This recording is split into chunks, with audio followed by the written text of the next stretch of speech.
Thank you, Mr. Chair. Good day, everyone. My name is Karen Restoule. I'm from Doki's First Nation with relations in Nipissing and Temagami First Nations. I'm pleased to join you here today to discuss the barriers to economic development and success among Indigenous people. As we know, the procurement strategy for Aboriginal business, PSAB, as I'll refer to it, was introduced in 1996 by the Chrétien government. It held the following policy objectives, which I researched just out of curiosity. In short, to increase Indigenous participation in federal procurement, to promote business development, to enhance economic opportunities, to create employment, to support economic self-sufficiency for Indigenous communities. And when it comes to policy, I'm continuously motivated by one key question: what are the results?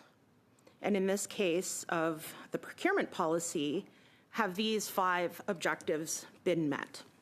And so I dove into the data, and it appears that at the time of the introduction of the policy, there was little data on Indigenous participation in federal procurement, though it was clear that the Indian Act and other barriers had resulted in very low participation rates.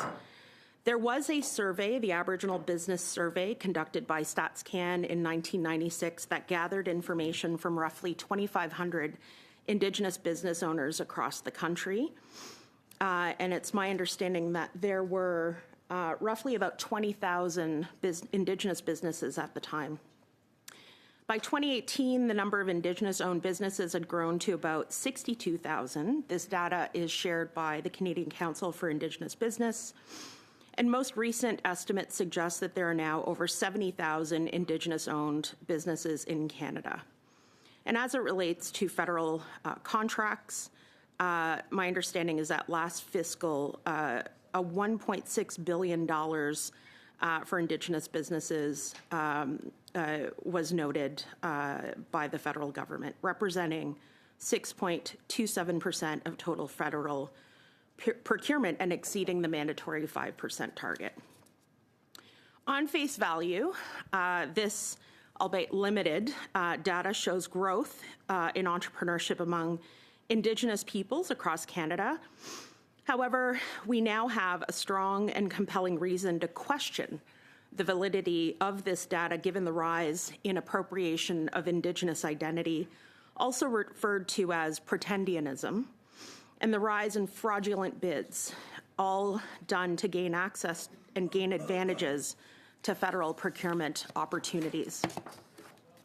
And it's an understatement to point out that this issue undermines the integrity of programs like PSAB, disadvantages genuine Indigenous entrepreneurs, and also disrespects the public dollar.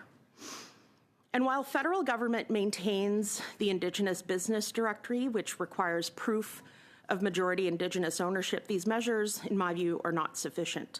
Strengthening the verification processes and ensuring swift consequences for non-compliant are critical to preserving trust, not only in Indigenous procurement programs, but in government as an institution. And I look forward to the findings and recommendations of this committee, of the Auditor General, and anyone else that is involving themselves in correcting the course here and getting ourselves back on track. To my next point, beyond procurement, I believe there is a question of capacity and capabilities of Indigenous entrepreneurs and businesses that has not yet really been fully covered in our discussions to date. There are increased numbers of Indigenous-owned businesses alone that do not necessarily translate to economic competitiveness or sustainability. And so it's one thing to have many Indigenous businesses, but the reach of those businesses should also be discussed. And this, to me, is critical for rebuilding what I believe to be the bold and successful entrepreneurship that once thrived amongst Indigenous people across these lands before being stifled by the robust imposition of the Indian Act. And so just a few observations on this point. As it relates to skills development and expertise, Indigenous businesses have expanded into diverse industries like tech, finance, and energy. However, access to training, mentorship, and certifications is still limited, which constrains growth and competitiveness.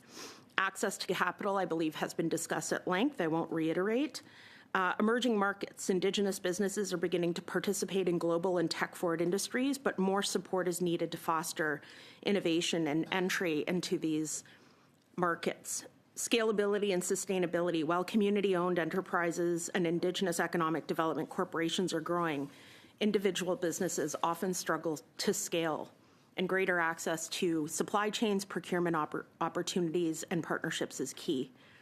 It's worth mentioning on the governance and sovereignty that self-governing nations and Indigenous organizations are leading major projects, but inconsistent governance models and limited capacity building efforts hinder progress on that end.